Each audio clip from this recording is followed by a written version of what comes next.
Mayambu sanctuary nenabigi thoram asida emerging Bible prophecy ministry na taram oksari ekoina hana nainakhiba asidagi sanctuary da Ishworgi asengba tabernacle da kari posak singlai aduga priest purohit magi visual covering asina singbigi maramda furniture singi maramda ekoina samlapna chawrakpa ama ekoi nainakre aduga ngasidi hairiba nainakhraba khudingmak adudagi Ishorna kari takpi tambi haibdo ekoina mathang manau naina munainagani ngasi nainagadro topic ti God's plan of salvation through the sanctuary aduna sanctuary gi mapana Ishworgi Arankhubam gi thourang ase ekoi karino haibse ekoina phajana khangningai gi dama ekoina nasi masina part 1 ni kwadigi maru hoibni masi prithivida lairiba denomination amatana masige asumba se takpide adubu Ishorna masige asumba sigi mapana mi amana matau karamna Prabhu Jisu Krista gi mapana matau karamna Arankhubam phangani Arankhubam phangningai gi dama kari mathau tai kari sangi habdo ekoina sanctuary nainaba asigi mapana ekoina phajana khangba ngamgani matang manau naina Arankhubam gi phangningai gi ahanba khongthang karino ani suba omsuba aroiba khongthang karino haibag mai step matang manau naiba do masigi mapana phajana uba phangani justification sanctification aduga judgment Ishworgi wayanba masi kuding ase ekoina sanctuary asigi mapana ekoina khangba ngamgani chinausing ado ekoina makhatana sangjan ringaida ahanbada ekoi Ishorda prarthana tause sagada laibe ipa yam thagasare na ki thogandagi ngasigi senglaba numit asida ipa Ishor ekoi miyebna sanctuary gi mapana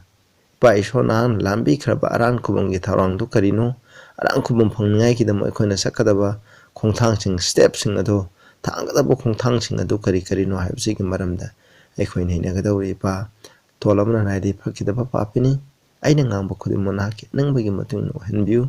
tare bisinaw khuding da sunana bor pina biu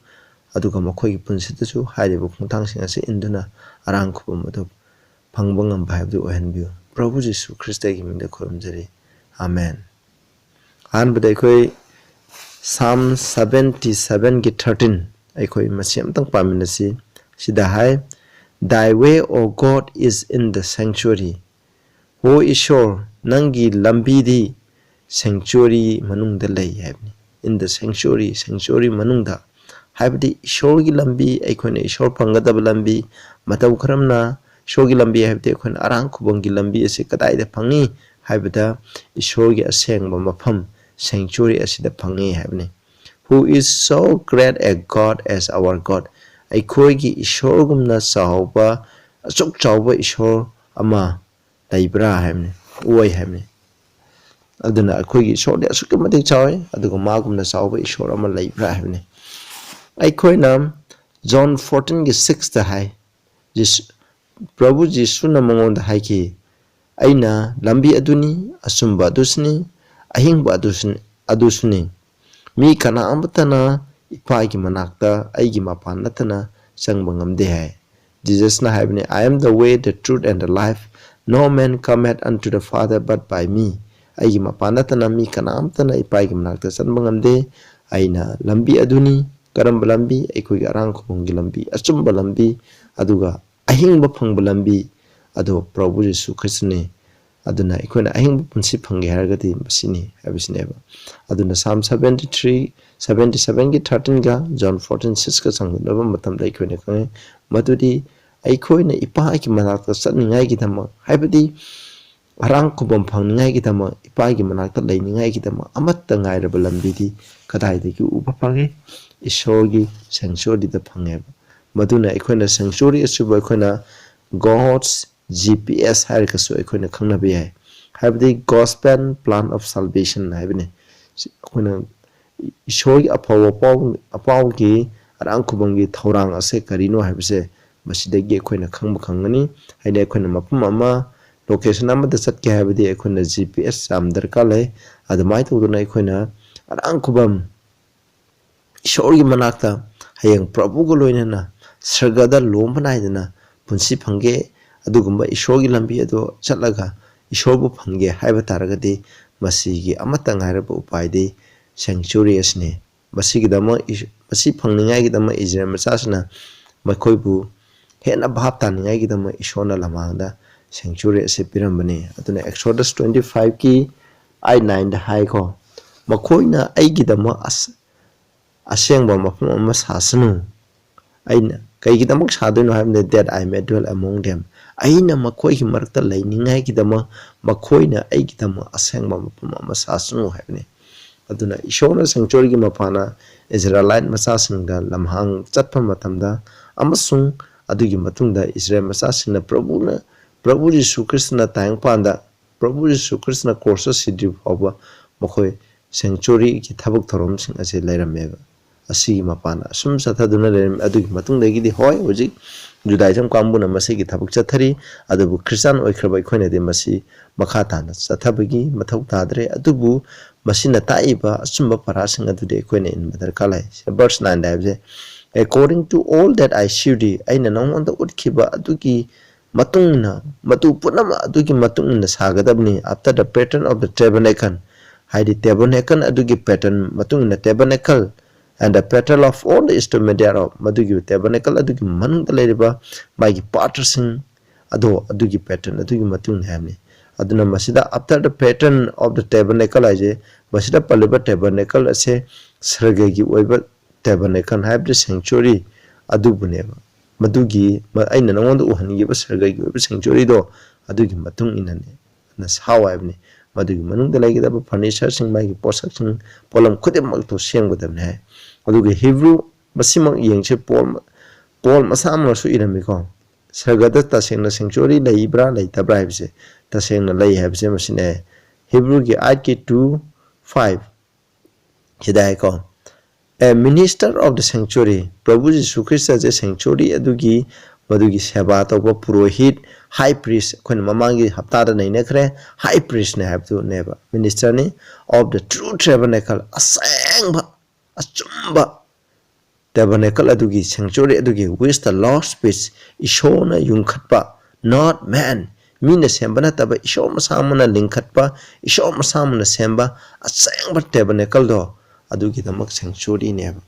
aduna tayang pandasu khona priest na maigi seba tawbo khorpo kudemuk lairibse sargada tawbudo adugi matung neba sargagi de kanana priest kanana oi Prabhu Jisu Krishna oi masi kudemuk sanctuary ji kaigino aikhoi gi papi aikhoi je pap toromdraba pawlemdraba sanctuary gi mathau taram loi pa lebiduna masi gi mathau tarib neba verse 5 ta ko who serve unto the example and shadow of heavenly things masi sargai goiba posak sing abdi sargai goiba sanctuary sing do adugi magi marum masu magi khudam aduda seba tawni adu Moses da ishona wasakra when he was about to make the tabernacle haidi hariba tabernacle sanctuary ga asi semding memanda ishona Moses da koina wara watem kibdo tawgunu haina mana pokta pi kibdo adugi matu ine soi aina pi kibdo gi matu na sawana pokta pi kibdo ne for maram this see said he man high yengu that thou make all things according to the pattern shewed in the mount haibse sir sing aduda aina nongondo utkraba pattern adugi matina punamang nangna semu haibsne haiba pakraba verse ngasidagi ekhoina khange sargada asengba sanctuary amalai ishor masamuna semba tayang panda Moses ki matamda Moses na aduga pura mana shona khandokraba mina shona thawai hapikraba mina thawai no loinaba mina sanctuary sagiba furniture kudum loi sinakiba ado hairibo kudumok to sarga asengba sargada hauji ipa ishogi manakta leiriba ipa ishogi sanctuary da ipa ishogi singasan leiriba throne leiriba je masina sanctuary ni masigi mafumda punam ase layeba madugi damakta neba aduna karigi damak sanctuary sengo deruno haibse ekhogi pa kopi ningai gi damak lambi ekhoina Arankhubam phangai gi lambi do sineba akoi mu yengmena siko Hebrew 9:24-26 ta hai maramdi Christ has not entered into the holy places made with hands ekoi mu gi khunna semba asengba mafam sing the Christian sangde which are a figure of true masidi haidi masidi asumba adugi figure singni habni haidi tang panda laiba sanctuary da tawriba kudimak sudi sargada laiba sengba adugi aduni aduna krishna di tang pan gurmi na semba adu da sangde habni sida but into heaven itself adu sakar masamakta now to appear in the presence of God for us aduna ishorgi mamangda aikoi gi damang ware aikoi gi damako ma ishorgi mamangda aikoi gi damang lepi duna laiba huji je masine verse 25 not yet that he should offer himself often as a high priest enter into the holy place everywhere with the blood of others haidi high priest na sasan hameng mokoi blood eagle loinana aseng bom from the sai kuding changbagum na ko adu kristana masamak se masamak toina maduda offer tong ngai gi natte basida verse 26 time for then must he often have suffered since the foundation of the world adumaina tawgado high priest na adum sei khudingi adum natraga numi khudingi sin offering kalagadi numi khudingi sin offering katpagi e do sanctuary man da pusangeneba madu aduga aseng mafamda ishona lei pa ishona leiba aseng mafamda transfer tawdo madugi thabuk to anum to adumaina mahak tawningai gi dinate habne but now adubu hositi once in the end of the world amutang prithibi loiba matamda had he appeared to put away sin by the sacrifice of himself masamak pap khatsa masamak se balidan katuna sin offering oiduna aikhogi pap sing ase sengdong hai gidama ishorgi mamangda prithibi loiba matana amutang mahak sangi habne amutang ma hoji sangi sina loire tholokpa matamda di upai prithibi se loirabne prabhu jisu krishna amutang ne aikhogi dam khatsaba punam aikhogi dam ko pap ki usin khudimo che mana amutang oiduna laikhrabani habisne masina taibthi sargada aseng sanctuary lai habne prabhu na siribado aikoi chamane khoina mi kanagum mi amna pa tawu matamda khoina sin offering pa ki iraport offering khoina yaw hameng salaba mi dugi matuna porak praga katpado aduga chamane prabhu na tang pa na lakpado madugi dam katpaneba khoi tayoi prithibi ko eba yaw hameng kal i katpadana khoi pa kopi amne maduna pa kopi ngam manate maduna khoi da pandam moiningai gi dam prabhu na khoi gi dam la asibi gani magi mapana khoi gi ising ase khoi gi pap sing ase chamthoi habdu khangningai gi dam tane bisnaw khoina makhata nam mathangi step ta mathangi hafta da ko masigi maram da khoi phajana naina seba hebrew 9 gi 12 thai krishna sanctuary da chapja neither by the hameng sanau sing gi na ko mahana madu satpanate but by his own blood he entered in once into the holy place aseng mam phum kona sanctuary da aseng mam phum haibum le most holy place haibum le madu masida hari aseng mam phum da amutang masama ki ina sang havne mana ko sa ta bi ki do adune having obtained eternal redemption for us aikoi gi damak kan biba do lo marai dana kan biba do phanga duna mangna masama ki iduna sangki havne 9 gi aduka 22 da mu neither by the 22 da khoi yeng chiko 22 da almost all things are by the law purged with blood aduna logi hiram khudimakta logi mapana aikhoina e asina loina samthoeba sanctuary gi thabuk torong khudimakta yawdabe ade ina aikoi gi pap sam tokpa sanctuary gi polam kari kra sam thobu khudin much manam ina tawe the without shedding of blood is no remission tabe yawdan di pa kopi laite sinausa khoina kawedabdi nang aina pap toba taradi aina tawriba pap ki dandi pidana di taba bi thawai thaba siba haibne aina pap ma tawgradi ai gi thawai thaba tai maramdi masi ai gi thawai thaba yawdan di isona ai gi thawai do darka leba aigi thawai thabadu yaudana di pa kopi bilaiteba adugu yamna nungaiba paudi nang aina pugadaba nang aina thawai thagadaba nang aigi thawai ishona nibdo adugi mota prabhuna aikhoigi aina pap tawbagi maman siba adugi maman do prabhuna loina pibigreba masini aikhoina kawedabse masini kyada nungaibane aduna prabhuna tabikiba igi mapana pap kudemak sentokneba masi kuna early sanctuary de kaidoba sin offering gi peace offering any offering tawdo madugi sa hatpa madugi I tabdo maduna symbolize oiba mukhoina ningsing ngai gi damakta neba aduga Hebrew 10 gi 1923 muyeng having therefore brethren boldness to enter into the holiest by the blood of Jesus kwadi chengbo mapam most holy place aduda Prabhu Jisu Christ gi mapana ikoina thawna phana ikoi changjeba having therefore aduna changna duna ko by a new and living way anoba amsung hingbagi anoba hingbagi lambi amagi mapana which he had consecrated for us mahana masi aikoi gi damak singdo pikhrabni through the veil that is to say his flesh masi maki ade prada adugi marumai prada gi symbolize di maki hakchang amne Prabhu Jisu Christ gi hakchang adugi mapana aikoi je aikoi gi damako kona anoba hingnabagi lambi ishona katho singdokraba lambi ama laireba masigi mapana neba ikoi aduna aseng maphamda chatse hamne hoji Prabhu na kwaidi seng maphamda lairibani having an high priest over the house of God Ishworgi sang haibidi sanctuary adugi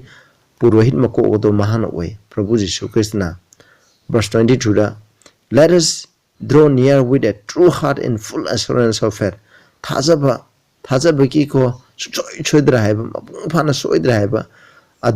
adugi aduda ekhoi aseng thamoi ge loina na ekhoi sangchalasi shoya cheng mpham most holy place aduda ekhoi nakchalasi amne having our hearts sprinkled from an evil conscience ekhoi gi thamoi se koina phattaba wakhal khanba phattaba koina khanbado madudagi ekhoi thamoi je khiktolaga chamtholaga sprinkling kon khiktolaga and our bodies washed with pure water ekhoi hakchang ase asengba isingna chamtholaga ekhoi sanga jeme sengba thamoi ga loinena haibidi ekhoi na phattaba khalamba laiba mayam du loina ma sengtoga loina ma thadoga pak wakhal ma kheloina thadoga asengba thamoi ga loinena adugumba Prabhu Jisu Christ na laiba asengba pham aduda ekhoi chalasi hamne thajabi mapana let us hold fast the profession of our faith without wavering ekhoi na wavering ading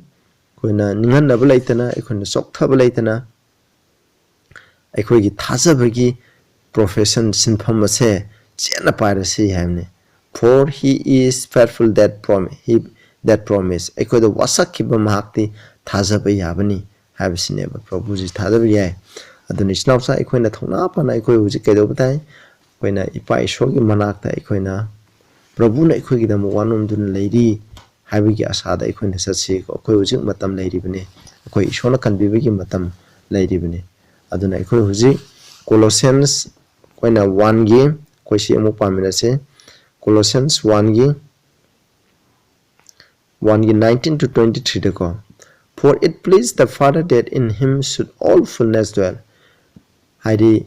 ipana pelameba haidi Prabhu Jisu Christ da ishor amagi oiba magun kudimang lamcha sajat kudimang takale kudimang to loina phangi mangonda lairami hamne and having made peace through the blood of his cross haidi mahaki cross tabikiba ido adugi mapana ekhoi chana hale intha shanti habdo pura hale habne by him to reconcile all things unto himself magi mapana ekhoi chanaram draba ekhoi Ishworgi yengna boirama ekhoi na pap toduna ekhoi na Ishworgi dandi phangba darkar leiba ekhoi kudemakse Ishwordagi hostile oiraba Ishwordagi hingchae tambo oiraba ekhoi pap khaidolambo oiche adubu magi mapana Prabhu na cross da itabi badugi mapana ekhoi di chana china haleba by him magi mapana I say and high whether they be things in earth or things in sagada leibo or so prithvi da leibo or so punama mahaki mapana ekhoi reconcile tawre haba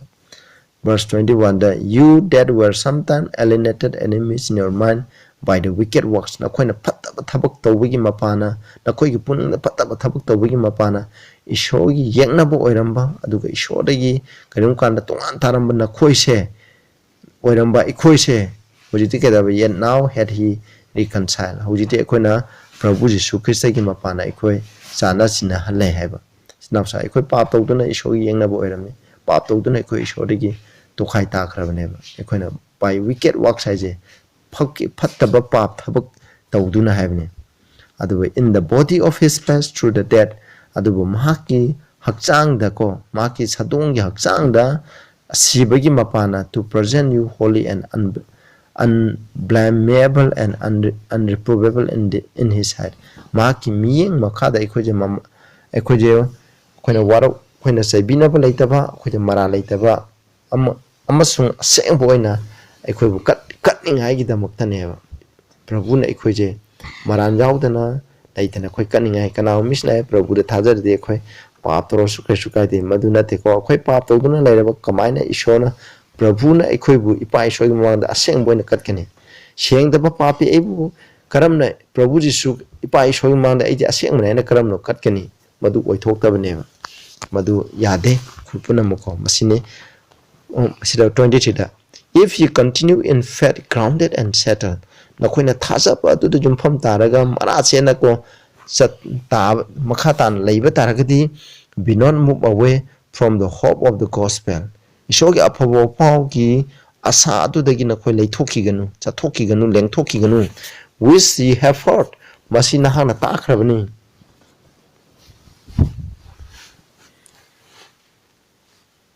Which was present to every creature which is under heaven, Sergei Makadaleba, Hingbachi, Kodamutamasi Shandokrami,